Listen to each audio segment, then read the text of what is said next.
Hello guys, welcome back to the channel. In this today's video, I'm going to show you how you can get a very jar in Grow a Garden, a very update part 2.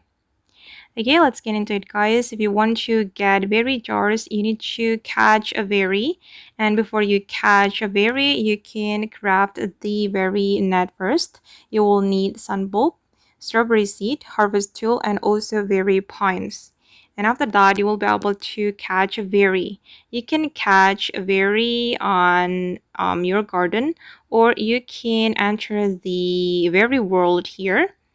If you can find this very ring, you can enter the very world and you will find a lot of berries in this very world, and you can catch it with your very net. Okay, I find a berry here and I'm going to use my very net.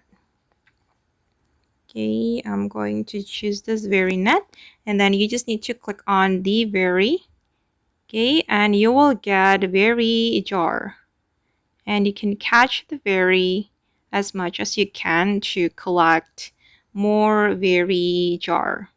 Okay. And okay guys, that's all the way to get berry jars in Grow a Garden very update part 2. I hope this video will be useful for you. Thank you so much for watching and bye.